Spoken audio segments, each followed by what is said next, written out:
자, 끝날까지 깨어있기.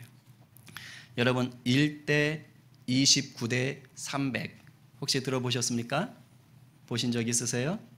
예, 하인리히 법칙이라는 겁니다. 들어보셨어요? 제가 말하면 아실 수 있어요.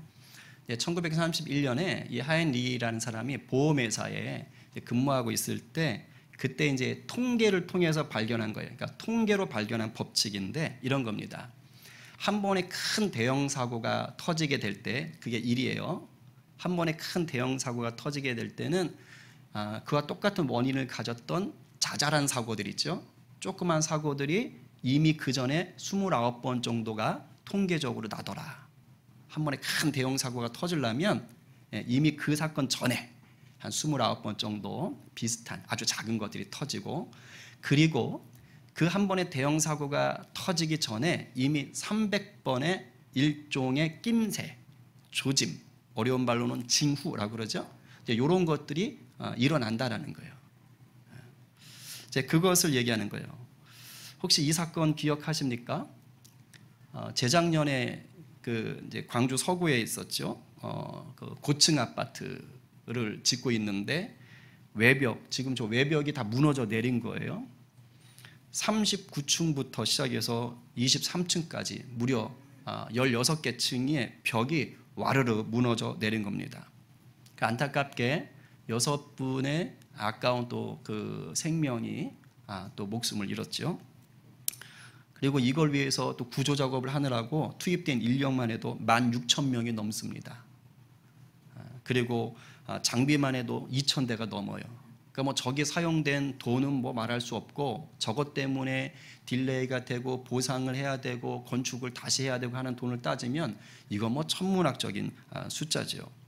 근데 여러분, 저 사고가 그냥 갑자기 하루아침에 아무 낌새도 없다가 일어난 게 아니라는 거예요.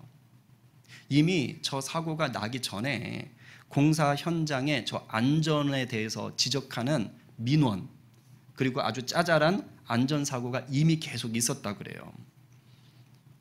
저 건축을 하던 시공 공사 기간의 시공사가 규정을 위반했다는 것을 관할 구청에서, 쉽게 말하면 지자체 정부 쪽이죠. 그래서 너 그렇게 하면 안 돼라고 행정처분을 무려 27건을 받았대요. 그렇게 하면 안 된다고. 그리고 민원이 접수되는데 공사장에서 돌이 떨어져요. 위에서. 또 현장 부근에 집안이 내려앉았어요. 이런 안전과 관련된 그런 민원들이 300건이나 이미 접수가 됐다는 것이죠. 그러니까 그런 일들이 있었던 거예요. 마치 방금 말했던 1대 29대 300건의 하인리히 법칙이 거의 딱 맞아 들어가는 것 같은 그런 거잖아요. 그러니까 저 큰 사고가 있기 전에 그럴 만한 짜잘한 사고라든가 그럴 만한 조짐들이 이미 여러 차례 있었다라는 거예요. 그래서 우리가 보통 사고를 인재라고 그러죠. 이런 것들이 있기 때문에 미리 대처하고, 그러니까 아주 작은 것들이 있을 때 신경을 바짝 쓰고 대처하고 대비했다면, 조치를 했다면 저런 사고는 막을 수가 있었을 것이다 라는 겁니다. 근데 저게 저 부분만 해당되는 게 아니에요. 우리 인생에도 그대로 해당이 되고 영적인 삶에도 그대로 해당이 됩니다. 여러분, 이 세상은 반드시 아셔야 될 것이 최후의 심판날을 향해서 가고 있습니다. 믿으세요? 믿고 싶지 않지만 이것이 정해져 있는 것입니다. 최후 심판날이 있어요. 물론 예수 믿는 자들에게는 그것이 두려울 것은 아닙니다. 근데 잘 보세요. 오늘 본문에도 이야기되는 거지만 최후의 심판날, 아주 끔찍한 저 건물 외벽이 뭐 무너져 내리는 것과는 비교가 안 되는 그런 끔찍한 최후 심판의 날이 있어요. 저것에 대해서 우리가 최고의 대처하는 것은 이제 뭐 예수를 믿는 거죠. 당연히 저 날이 되면, 최후 심판날이 되면 이미 죽은 자들도 다시 다 깨어나야 돼요. 그래서 심판대 앞에 가서 이제 판정을 받게 돼 있어요. 그러니까 예수를 믿는 자는 그때까지 살아 있거나 뭐 이미 죽었다가 다시 심판대에 오르는 자나, 예수를 믿은 자라면 그 사람은 그 심판대에서 판정이 내려지죠. 당신은 천국에서 영원히 사십니다. 그러니까 행복이 문에 열리는 거예요. 눈물도 고통도 없는 곳으로 가는 것이죠.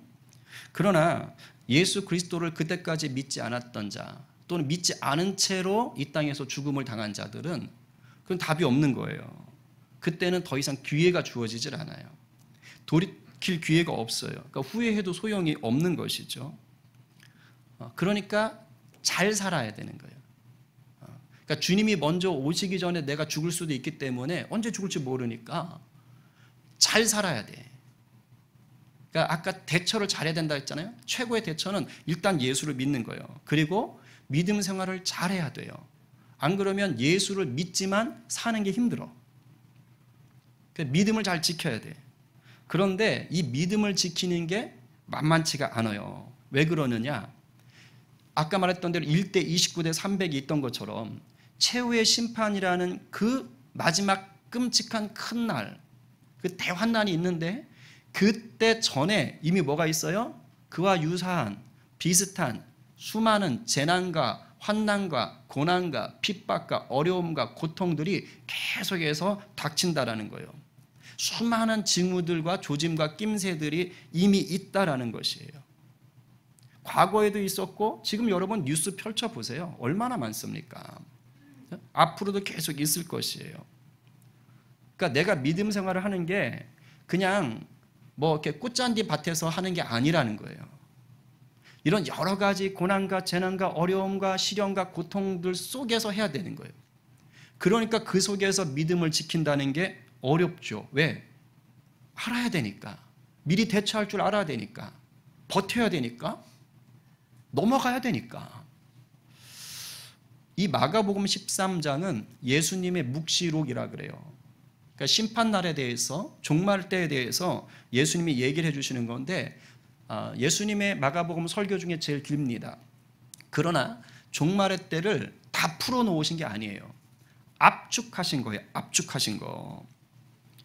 그래서 우리가 지지난 시간에도 봤지만, 그리고 오늘도 간단히 보겠지만, 예수님이 재난을 말하고 환난을 말할 때 그것이 우리한테 두려움을 주시려는 게 절대 아닙니다. 그러니까 무서운 얘기를 하는 것 같지만 그게 너 겁 좀 먹어라, 너 좀 무서워봐라, 이런 게 아니에요. 그게 아니고 그 얘기를 하시는 이유는 뭐예요? 영적으로 깨어 준비하라. 준비하라 알려주는 거예요. 한리 법칙이 있는 이유는 그만큼 고통이 많고 어려움이 많네, 그러니까 굉장히 힘든 거겠네, 두려워하라, 이게 아니에요. 대형 사고가 일어날 수 있으니 미리 조짐들이 있을 때 겁먹지 말고 잘 대처해라, 빨리빨리 대처하라, 이걸 말하고 싶은 거잖아요. 예수님도 똑같으신 거예요.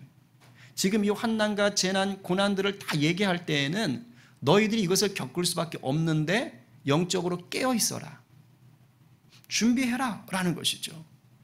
너희가 깨어 있다면 세상 끝날 마지막 최후 심판 날까지 너희가 이기는 자로 살 수가 있다는 거예요.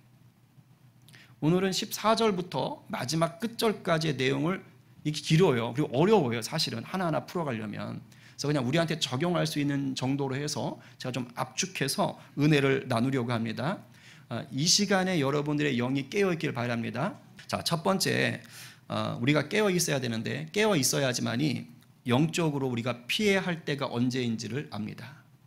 영적으로 피해야 할 때. 자, 14절 말씀 읽겠습니다. 시작.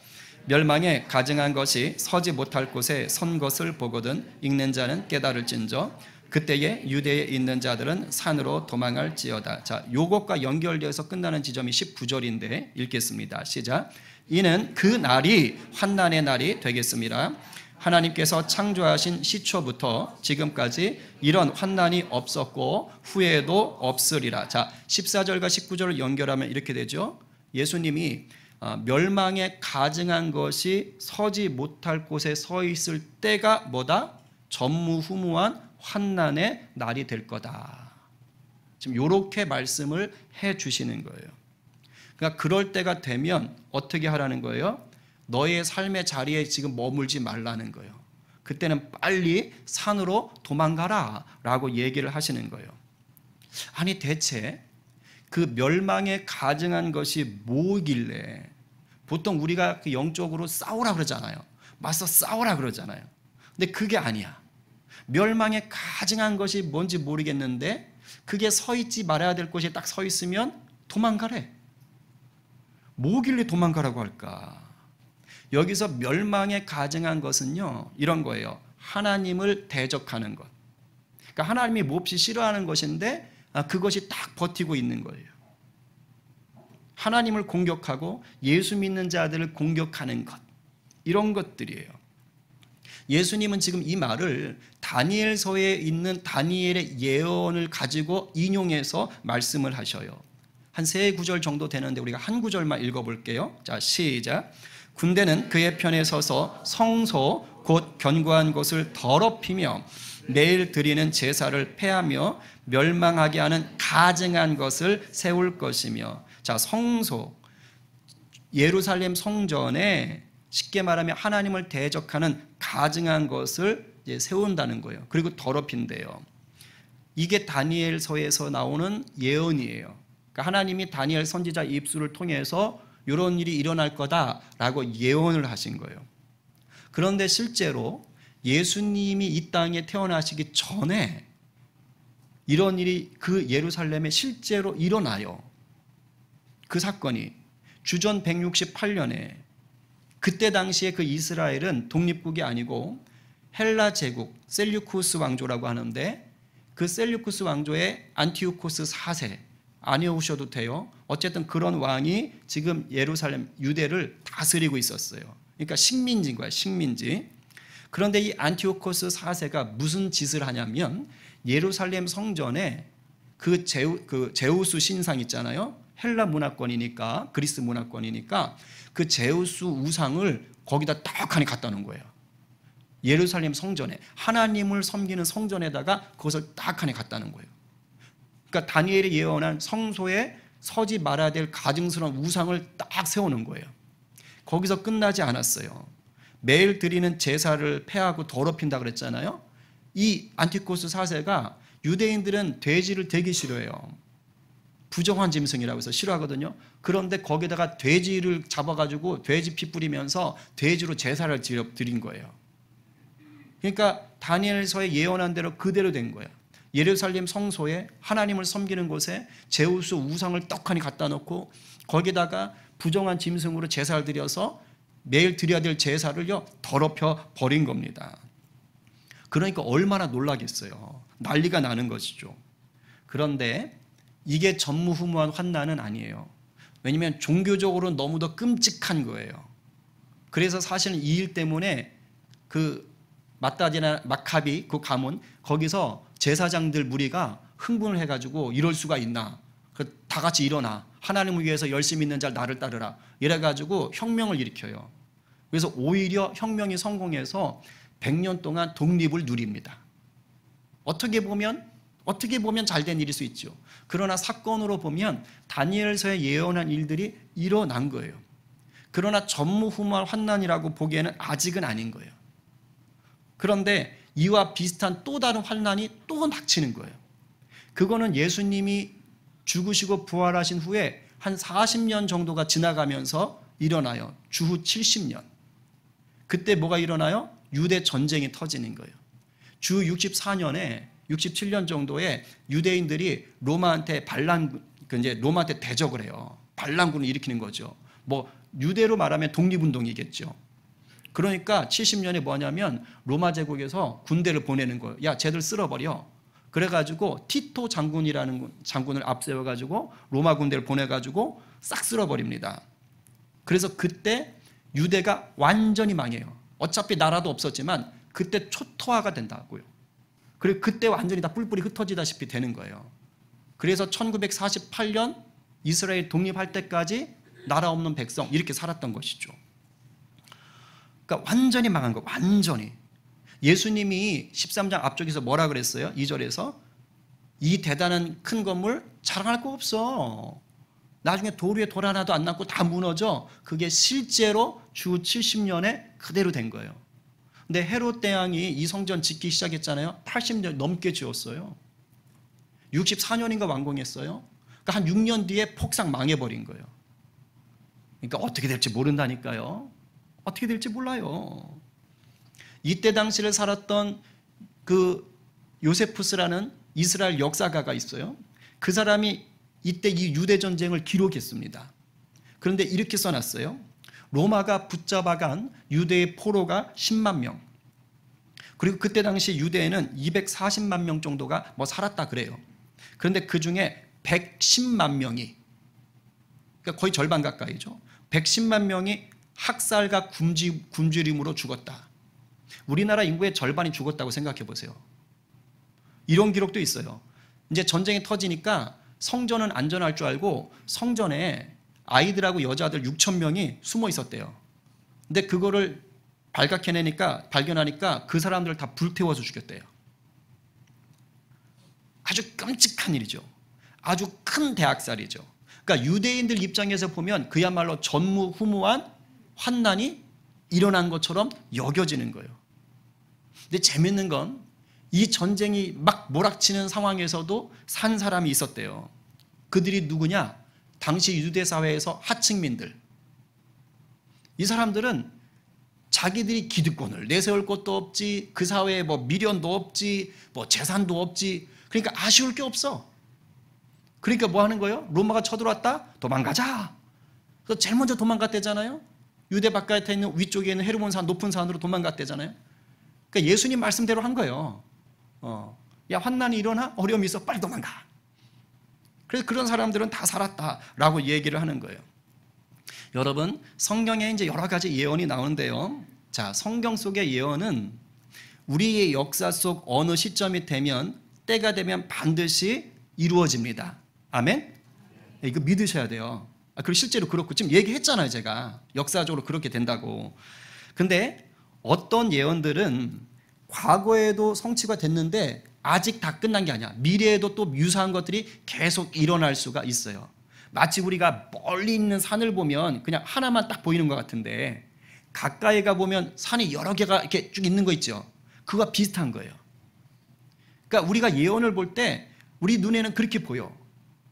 근데 가까이 가 보면 여러 개가 있듯이 이거 지나갔는데? 근데 또 올 때가 있어. 어떤 예언은 그래.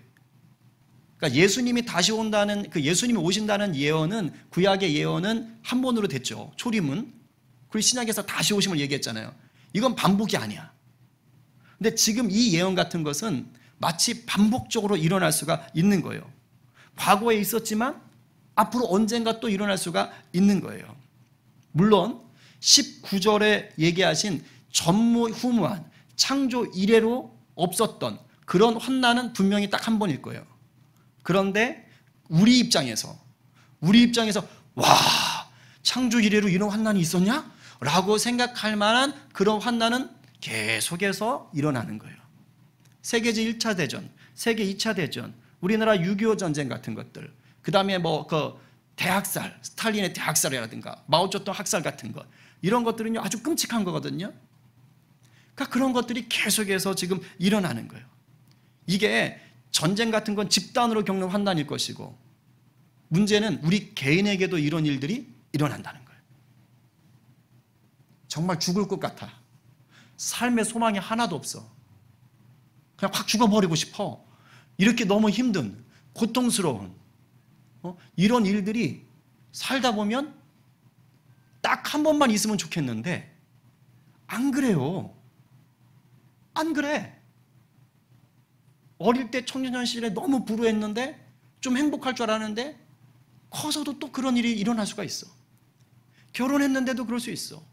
자녀 때문에 내가 어릴 때 내가 자녀인 시절에 그렇게 겪었던 그 고통을 내 자녀가 또 겪을 수도 있어. 그러니까 우리 인생에 살다 보면 이런 대환난, 끔찍한 환난, 괴로운 환난들이 계속 이렇게 온단 말이에요. 근데 오늘 성경이 말하는 환난의 실체는 뭐냐? 특별히 환난의 실체는 가증한 것이라는 거예요. 가증한 것. 즉 하나님을 대적하는 것이 환난의 이유가 되고 환난의 원인이 되는 거예요. 우리 아까 천집사님 중간에 기도하셨지만 전쟁이 하나님 뜻이 아닌 거예요. 인간의 고집, 이기심, 욕심, 정치적인 야욕, 돈, 팔아먹잖아 무기.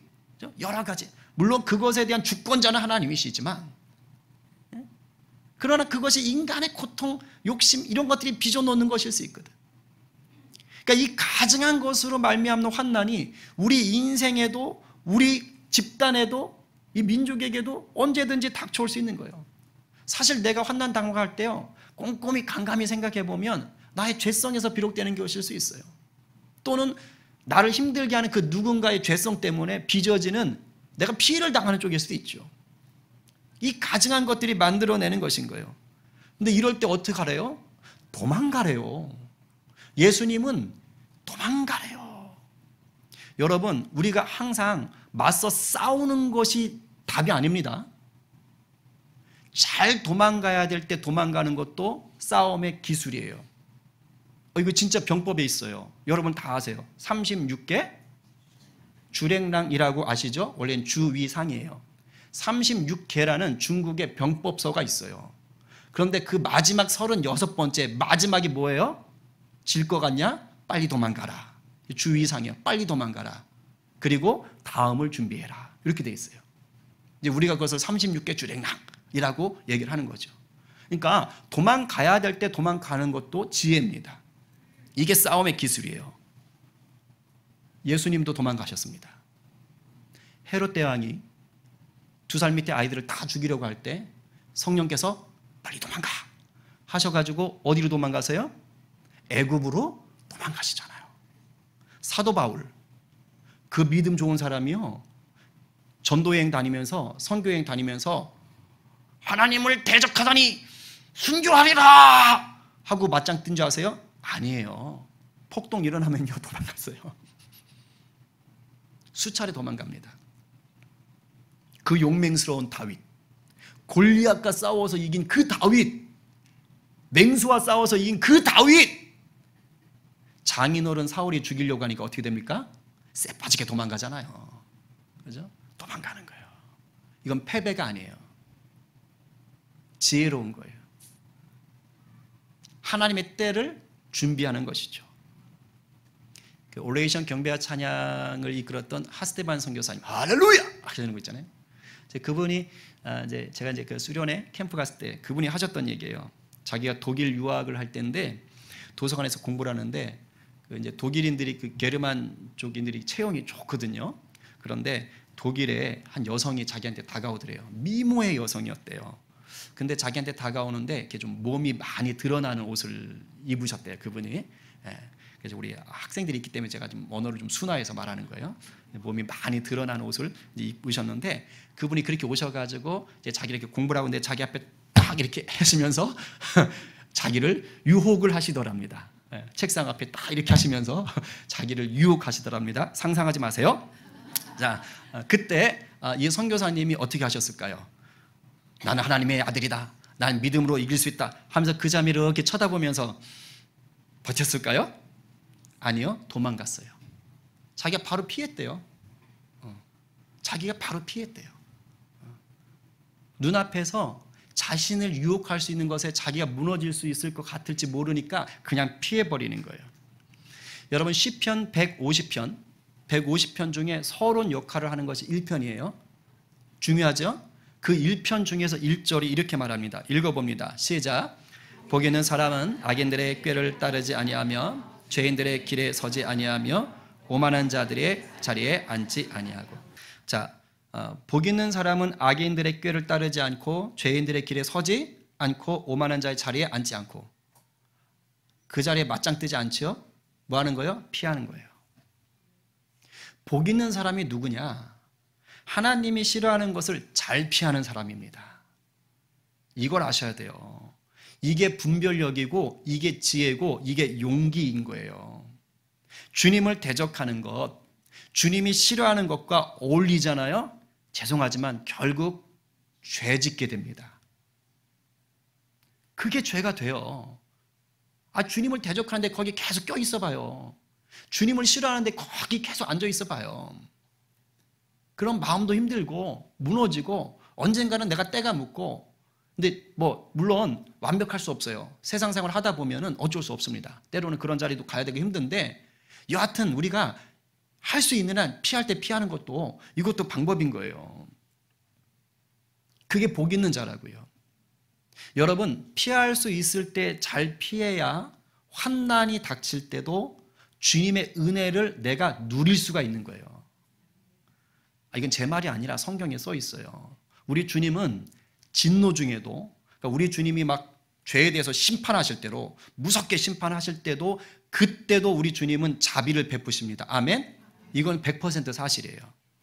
예, 우리가 죄 지은 그대로 주님이 진노를 다 내리셨다. 여기 있을 분이 하나도 없다니까. 그러니까 진노 중에도 자비를 베푸셔요. 자, 13장 20절 시작. 만일 주께서 그 날들을 감하지 아니하셨더라면 모든 육체가 구원을 얻지 못할 것이거늘 자기가 택하신 자들을 위하여 그 날을 감하셨느니라. 아멘. 여러분, 사랑의 주님이 전무후무한 엄청난 환난이 닥쳤을 때, 그러니까 그 환난은 그 정도 환난이면 다 죽을 수밖에 없다는 거예요. 근데 그런 중에도 주님이 택하신 자, 즉 예수 믿는 자, 그 택하신 자들을 위해서 그 환난의 날을 줄여주셨다는 거예요. 환난의 날을 줄여주셨다는 말의 의미가 뭐냐? 주님이 그 선택한 자들에게 은혜 베푸셔서 살려주신다고요. 이 말이에요. 말뜻이. 뭐 줄여주셨으니까 안 믿는 사람도 다 같이 사는 거 아니야? 그 말이 아니라고요. 다 죽을 수 있을 법한 엄청난 환난인데 우리 주님이 택한 자들은 특별히 은혜로 살릴 수 있게 하신다라는 것이에요. 잘 피하는 자가 이걸 누리는 거예요. 잘 피하는 자가. 오늘 이 말씀이 우리 가운데 큰 힘과 위로가 있기를 간절히 바랍니다. 왜냐하면 지금 여기 계신 분들의 삶의 자리가 힘들고 어려운 분들이 꽤 있어요. 여러 가지 일들로 인해 영과 육이 지치고 낙심하고 절망하고 계신 분들이 적지 않아요. 지금 어떤 분들은 내 인생에 왜 이런 일이 닥쳤는고, 우리 집에 왜 이런 어려운 일들이 있는고 하면서 개인적으로는 전무후무한 환난처럼 느껴지는 그런 어려움을 겪고 계신 분들도 있어요. 근데 오늘 이 말씀을 잘 붙잡으셔요. 그런 환난 가운데도 택하신 자들을 위해서 우리 주님이 은혜를 베푸시는 줄로 믿으십시오. 우리 주님이 돌보고 계신 거예요. 그러니까 주님께로 피하시면 돼. 여기서 산으로 도망하라는 건 그냥 물리적인 산도 되지만 지금 이 말씀을 하시는 것이 우리 주님이 계신 감난산일 수도 있는 거예요. 주님이 계신 산으로 도망하라는 거예요. 삶이 너무 어렵고 답답하고 이건 내가 생각했던 인생이 아닌데, 이건 내가 원하는 행복의 모습이 아닌데 라고 할 수 있어요. 그때도 우리 주님이 택한 자들에게 은혜를 베푸시는 거예요. 그 고통과 환난의 날을 우리 주님이 감해 주시는 거예요. 주님께로 피할 수 있기를 바랍니다.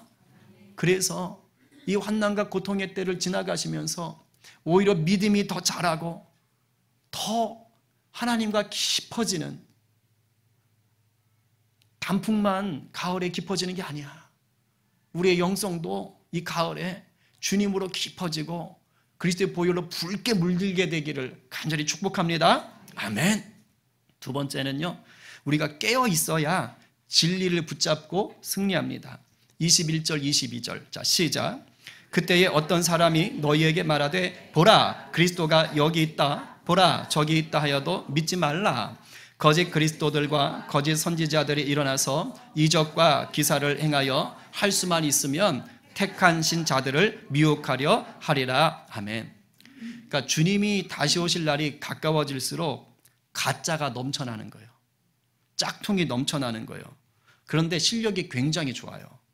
믿는 자들을 기가 막히게 미혹, 그러니까 넘어지게 만드는 거예요. 속이는 거예요. 그러니까 사기꾼 실력이 엄청난 거죠. 거짓 그리스도가 나타난대요. 거짓 선지자가 나타난대요. 우리식으로 말하면 일종의 이단 같은 거예요. 근데 여러분, 내가 신앙적으로 이렇게 잘 서 있고요, 그리고 삶이 좀 이렇게 무탈하면 좀 잘 버틸 수 있어요. 근데 언제 쉽게 이런 거짓 그리스도, 거짓 선지자, 즉 이단 사설에 넘어가느냐? 내게 고통이 있을 때, 내게 어려움이 있을 때, 내 삶이 가난해지고 힘들 때, 이럴 때는요 힘들잖아. 그러니까 뭔가 어떤 얘기가 확 꽂힐 수가 있단 말이야. 근데 이 이단들이 기가 막히게 그걸 또 알고 접근을 해. 돈 때문에 고통스러워하면 그냥 돈다발 이만큼 들고 와가지고 힘들구나 하고 그 갖다 주면서 몇 번 갖다 주면서 야 우리 한번 여기 모임 좋은 데 있는데 가볼래? 막 이렇게 하고. 그러니까 그런 식으로 가기가 쉽단 말이에요. 어려울 때 우리에게 영적인 귀가 얇아져요. 지금 예수님이 뭐라고 하셨어요? 거짓 그리스도들과 거짓 선지자들이 이적과 기사를 행한대요. 그러니까 이게 입만 나불거리는 게 아닌 거예요. 그럴 만한 능력들이 있는 거예요. 솔깃한 겁니다. 그러니까 여러분 진리를 판단하실 때 드러나는 능력만 보시고 판단하면 절대 안 됩니다. 아셨지요? 귀신도 능력 있다고요. 이단도 능력 있어요. 그러니까 능력만 보고 야 이게 진짜인가 봐 라고 생각하시면 안 됩니다. 진리의 기준은 말씀입니다. 아멘. 물론 이 말씀도 잘 배우셔야 돼요. 잘 배워야 돼요. 요즘 유튜브만 딱 열면요, 하여튼 이 SNS 시대라, 또 우리 한국은 또 전 세계 IT 강국 아닙니까? 그러니까 다 이거 들고 있어. 유튜브만 열면 정말 수많은 사람들의 강의나 설교 너무너무 쉽게 접할 수 있어요. 근데 그런 것들 중에 내 귀를 솔깃하게 하고 내 마음을 확 사로잡는 사람들이 있다 없다? 있어요. 이 엄청난 알고리즘에 의해서요, 내가 몇 개 관심 있는 거 보잖아요. 그럼 그게 AI에 의해서 이게 연결돼. 그래서 내가 호기심이 있을 만한 영상들이 탁탁 떠오른단 말이야. 그래서 그거 한동안 하다 보면 와 이거 이야 미처 못 듣던 건데, 와 이거 새로운데, 야 이거 내가 좀 궁금해하던 거였는데 이거 답을 해주는데. 그럼 또 유튜브는 얘가 이걸 좋아하는구나. 그래서 또 계속 그런 것만 또 보여주거든. 그럼 그런 거 몇 개 듣다 보면 여기에 답이 있구만. 그래서 우리 목사님 틀렸구만. 이제 이러고 있는 거예요.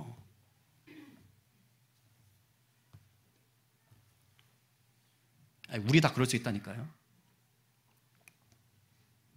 제가 다 맞는다는 얘기 아닙니다. 저도 틀릴 수 있어요. 근데 우리가 이렇게 되기가 쉬워요. 요때 조심하셔야 돼요. 저도 들어요. 제가 그랬잖아요. 한참 듣고 있는데 뭔가 이상해서 봤더니 제7일 안식일교였다고. 목사도 처음에 헷갈린다니까. 사도 바울이 디모데에게 이렇게 말을 해요. 이게 말세 현상이에요. 읽어봅니다. 시작. 때가 이르리니 사람이 바른 교훈을 받지 아니하며 귀가 가려워서 자기의 사욕을 따를 스승을 많이 두고 또 그 귀를 진리에서 돌이켜 허탄한 이야기를 따르리라. 근데 이게 참 쉽지 않아요. 왜냐하면 공부 많이 하는 건 좋은 거예요. 저도 이 책 저 책 다 봐요. 저도 뭐 주석을 봐도 이쪽 견해가 있는 사람과 정반대의 견해를 가진 사람의 책들을 다 봅니다. 근데 말세 현상이 이거예요.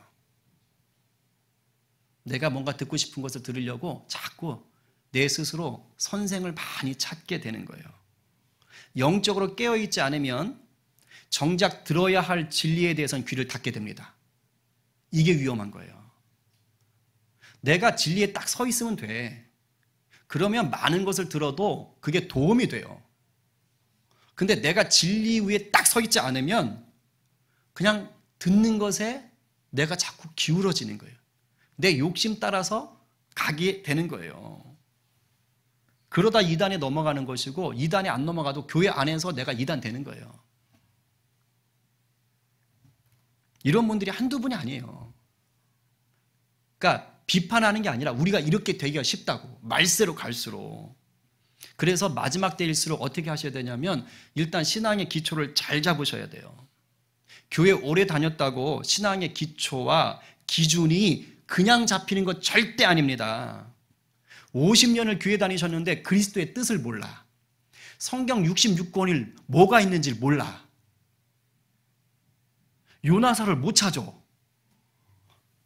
스가랴서를 찾는데 신약을 뒤적이고 있어. 그 스가랴서라는 게 있었어? 이러시는 분이 있으면 좀 심각한 거예요. 그럴 수 있다고요. 우리가 50년을 다녔는데도. 그래서 여러분 그냥 그렇게 좀 하셨으면 좋겠어요. 적어도 있잖아요. 성경 처음부터 끝까지 정말 창세기부터 요한계시록까지 꼼꼼하게 적어도 한 번은 보셔야 돼. 그리고 그 성경에 대한 전체적인 얼개, 지금 제가 하잖아요. 성경 개관반도 하고 성경 심화반도 하잖아요. 그러니까 그런 거 한 번은 하셔야 돼. 그래야 대충 이런 거구나. 어느 정도 기준은 잡을 수 있어요. 그리고 제가 가르칠 때는 보수적으로 우리가 전통적으로 옳다고 얘기하는 것을 하되 요즘 학자들의 얘기도 같이 해줘요. 이게 좀 이렇게 넓단 말이야. 그러니까 그렇게 좀 배우셔야 돼. 그리고 또 하나 중요한 거, 교리 공부를 반드시 하셔야 돼요. 그러니까 제가 가끔씩 강의를 열거든요. 다른 거는 그렇게 열심히 들으면서 왜 교회에서 하는 걸 안 하세요? 서원에서 하는 말입니다. 그러니까 제 말은 기본적으로 요 정도는 해 두셔야, 그래야 이제 이렇게 유튜브라든가 누가 이상한 거 얘기할 때, 어제도 한 집사님이 저한테 얘기하시더라고요. 이제 하나님의 교회라든가 뭐 자꾸 얘기하는데, 자기가 정말 그 사람한테 꿀린데, 그 사람이 성경 지식이 너무 좋아가지고, 자기가 이렇게 성경 지식을 모르는구나, 부끄럽다, 막 그렇게 얘기하시더라고. 좋은 현상이에요. 이제 다음에 들으시겠지, 이제. 그죠? 그러니까 이제 그렇게 하는 거예요, 그렇게. 그렇게 해야 딱 들을 때, 이거 뭔가 좀 이상한데? 이렇게 끼임새를 챌 수 있는 거예요. 그럼 이제 목사한테 물어보겠죠. 그럼 이제 대충 정리를 좀 해줄 수 있단 말이에요. 마지막 때로 갈수록 진리 전쟁이 극심합니다. 말도 못해요. 지금은요, 아예 성경 자체를 바꾸려고 그래요. 아주 무서운 시대예요. 그래서 말씀 안에서 여러분이 깨어있지 않으면 미혹에 넘어가서 죄송한데 영적인 폐인으로 살기 쉽습니다. 영적인 폐인. 예수는 믿어요. 믿는 자로서의 복을 못 누려. 부끄러운 구원 받는 거예요. 그리고 아주 심각한 경우는 자기가 믿는 줄 알았는데 사실은 믿는 게 아니었어. 이러면 심판날 답이 없어요. 그걸 잘 점검하셔야 돼요. 그래서 성경 공부나 교리 공부가 필요한 거예요. 안 그러면요, 나중에 내가 예수 믿는 게 맞나? 조금 자기가 잘못하고 나면 죄를 지면 나 같은 놈이 무슨 예수를 믿겠어? 예수님이 나를 사랑하시겠어? 이러고 한탄하고 있다니까. 그럴 때 무너지는 거예요. 그래서 잘 배우셔야 돼요. 여러분, 바라기는 끝날까지 말씀의 진리를 잘 붙잡고 그 진리를 전하면서 예수의 제자로 살기를 간절히 축복합니다. 마지막 세 번째, 깨어 있어야 사명을 감당하며 열매를 거둡니다. 본문을 읽진 않겠는데 24절부터 27절을 보면 먼저 24, 25절에 전 우주적인 재난이 나와요. 막 별 떨어지고 막 그냥 막 해달이 어두워지고 막 그런 거. 그러니까 우주적인 재난이 있어. 그리고 우주적인 재난이 일어난 후에, 그러니까 전무후무 환난이 있고 그거 지나가면 우주적인 재난이 있고 그 다음에 예수님이 오시는 거예요. 예수님이 오시는 거예요. 그때 예수님이 온 사방의 택한 자들을 불러 모으신다고 하시는 거예요. 그러니까 구원받은 자들을 이제 부르시는 거죠. 그래서 이것이 뭐 이제 환난 후 휴거, 뭐 휴거 후 환난 여러 가지 이제 뭐 썰들이 나오게 하는 거예요. 여하튼 간에 마지막 때 예수님이 불러 주신다는 거예요. 근데 초반에 1대 29대 300을 얘기했지 않습니까? 그러니까 역사 속에서 수많은 환난과 재난, 기근, 천재지변들이 이미 계속 반복되고 있어요. 이 말이 뭐예요? 전무후무한 그 환난이 가까워지고 그 이후에 우주적인 재난이 가까워지는 날이 점점 가까워진다는 뜻인 거예요. 이거는 분명한 진리인 거예요. 달리 말하면 우리 주님 오실 날도 가까워지는 거예요. 근데 문제는 주님이 오늘 본문 읽은 데서 그 날과 때를 안다 모른다. 모른다. 날과 때를, 그러니까 날과 시를 모른다. 그러니까 이단들이 뭘 공략해요? 해하고 달은 안다. 몇 월 달에 오신다 막 이러고 있잖아. 모른다는 거, 모른다는 거. 하나님의 소관이요. 하나님 소관. 그러니까 야, 심판날이 언제다라고 얘기하는 자들은 다 가짜예요. 일단 그렇게 믿으시면 돼. 여러 가짜들, 제가 얘기했잖아요. 다미성교회 같은 사람들. 여러 가짜들이 그 가짜의 길을 가다가 이미 망했어. 그러니까 믿지 마세요. 그러니까 우리는 뭐 하면 돼요? 하나님만 아신다고 했으니까 그걸 하나님한테 맡겨두고 우리는 끝날을 알려고 발버둥 치질 아예 마세요. 왜? 안 돼. 몰라. 그날이 돼봐야 알아. 그러니까 우리 뭐 하면 되는 거예요? 그날을 잘 준비하면 되는 거예요. 예수님이 그렇게 준비를 하라고 하시는 거예요. 34절 읽겠습니다. 시작. 가령 사람이 집을 떠나 타국으로 갈 때에 그 종들에게 권한을 주어 각각 사물을 맡기며 문지기에게 깨어있으라 명함과 같으니. 지금 예수님이 가령이라고 하면서 예를 들어주시는 거예요. 니네가 깨어있어야 돼. 정신 차려야 돼. 근데 그냥이 아니라는 거예요. 집주인이 언제 돌아온다는 얘기를 안 하고 가면서 뭐 했어요? 그냥 간 게 아니라 종들과 문지기에게 권한을 줬고 일을 맡겨줬어요. 무슨 말이에요? 사명을 줬다는 거예요. 책임감을 줬다는 거예요. 네가 할 수 있는 일의 분량에 대한 책임을 줬다는 거예요. 권세를 줬다는 거예요. 일도 줬다는 거예요. 그러면서 깨어있으라고 하는 거예요. 그러니까 깨어있으라라는 말은 그냥 잠을 안 자고 있다 이게 아니라고요. 잠자는 상태가 아닌 게 깨어있다 이게 아니라고요. 깨어있으라라는 말 속에는 뭐가 있는 거예요? 적용하면 사명을 힘써 감당하라. 주님은 저나 여러분 각자에게 사명을 다 주셨어요. 달란트를 다 주셨어요. 그럴 만한 권세도 주셨어요. 우리가 십자가의 은혜로 하나님의 자녀가 되는 권세를 얻었습니다. 아멘? 아멘! 그 누구도 빼앗을 수 없어요. 나는 하나님의 자녀예요. 십자가가 나를 붙잡아 주는 거예요. 예수님이 함께 하시는 거예요. 이게 권세입니다. 근데 그 권세 가지고 뭐 하라고요? 너에게 내가 재능을 줬어. 너에게 직장을 줬어. 너에게 사람들을 맡겼어. 너에게 노래를 잘하게 했어. 너에게 일을 잘하게 했어. 너에게 그림을 잘 그리게 했어. 너에게 음악을 잘하게 했어. 너에게 사람들을 말로 따뜻하게 만들 수 있는 능력도 줬어. 그거 쓰라고요. 그거 열심히 쓰라고요. 예수님 나는 할 줄 아는 게 없는 게요. 아니에요. 안 해서 그래요. 주님 마음 주실 때 도전해 보세요. 한두 번 실패했다고 무너지지 마세요. 저는요 5사람만 앞에 있어도요 저기 이랬던 사람이에요. 상상이 되세요? 저 거짓말하네 저 목사가 저거 이러고 싶죠? 제가 그랬어요. 정말 사람 몇 사람만 있어도요 두려워가지고 말을 못했어. 기타는 C코드 하나만 줄 수 있었어요. 태민이 가능성이 많어.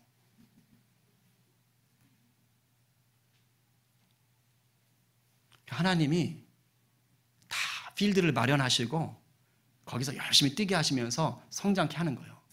그래서 사명을 잘 쓰는 게 끝날까지 그걸 성실하게 감당하는 게 깨어있는 것입니다. 아멘? 우리 중에 늦잠 자다가 깜빡 잠들었다가 마땅히 해야 할 일을 못하거나 지나치거나 아니면 정시에 제때 못 갔던 일들이 한두 번 있죠. 나는 없는데 그럼 독한 사람이고 한두 번씩은 다 있어. 그죠? 뭐 저도 있고. 근데 한두 번은 세상살이 하는데 별 지장 없어요. 근데 만약에 평소에 늘 이러고 산다. 맨날 늦잠 자가지고 자다가 맨날 지각하고 해야 될 일 펑크 내고 매일 이러길 반복하고 있다. 그럼 그 사람 세상에서 쓰일 수 있어요? 없어요? 쓰고 싶어도 못 써요. 버림받습니다. 실패자가 됩니다. 여러분 영적인 세계도 똑같습니다. 하나님이 우리를 하나님의 영광 위에서 구원하셨고 사용하길 원하세요. 근데 깨어있지 못하면 영적으로 맨날 자고 있으면 졸고 있으면 게으르면 하나님이 쓰고 싶어도 못 써요. 하나님의 영광과 복을 드러내고 싶어도 할 수가 없어요. 왜? 자고 있으니까 졸고 있으니까. 깨어 있어야 돼요. 사명을 감당하셔야 돼요. 그래야 주님이 우리에게 주신 권세와 복을 누리고 나눌 수가 있는 것입니다. 이렇게 살길 바랍니다. 정리합니다. 아까 여기는 무화과 나무 잎이 무성하면 여름이 온 줄 알아라. 우리식으로 말하면 개나리 꽃이 피면 뭐가 왔어요? 여름? 이러면 안 됩니다. 개나리 꽃이 피면 여름. 코스모스 오늘 예쁘게 폈죠? 안 보셨어요? 올라오면서 코스모스 있잖아요. 그거 제가 열심히 뿌린 거예요. 이제 또 다 지면 또 따야 돼, 씨. 그죠? 그럼 코스모스가 지면 뭐가 오는 줄 알아라? 가을, 겨울이 오잖아요. 이제 꽃이 지기 시작하면. 우리가 이 정도 알잖아요. 지금 이 시대가 어때요? 이 시대를 보면 말세인 줄 아셔야 되는 거예요. 그럼 어떻게 해야 돼요? 대비해야죠. 깨어 있어야죠. 여러분 힘들어요. 사는 게 무지하게 바빠요. 그리고 낙심될 일도 많아요. 그럴수록 어떻게 해야 될까요? 죽기 살기로 예배하시고 말씀 배우시고 기도하셔야 돼요. 그리고 삶의 자리에서 말씀대로 살기 위해 몸부림치셔야 돼요. 그게 사명을 감당하는 거예요. 물론 고난 따릅니다. 당연한 거예요. 당장 선한 열매 안 보일 수 있어요? 당연해요. 눈에 보이는 게 전부가 아니거든요. 영적인 세계는 눈에 잘 안 보여요. 그러나 반드시 겉으로 드러나게 됩니다. 때가 되면. 그리고 주님이 다 보고 계시고 돕고 계십니다. 아멘. 이것을 믿으셔야 돼요. 답답하고 힘들고 암담할수록 더욱 주님께로 피하시는 여러분 되길 바랍니다. 오늘 누가 진리의 말씀을 기준 삼아 이 혼탁한 시대를 분별하며 사시겠어요? 오늘 누가 은혜로 맡겨주신 사명을 성실히 감당하는 착하고 충성된 종이 되시겠습니까? 오늘 이 말씀에 아멘으로 화답하며 끝날까지 깨어 있기로 결단하는 저와 여러분 모두가 되기를 간절히 축복합니다. 아멘. 우리 오늘 주신 말씀을 생각하며 기도합시다.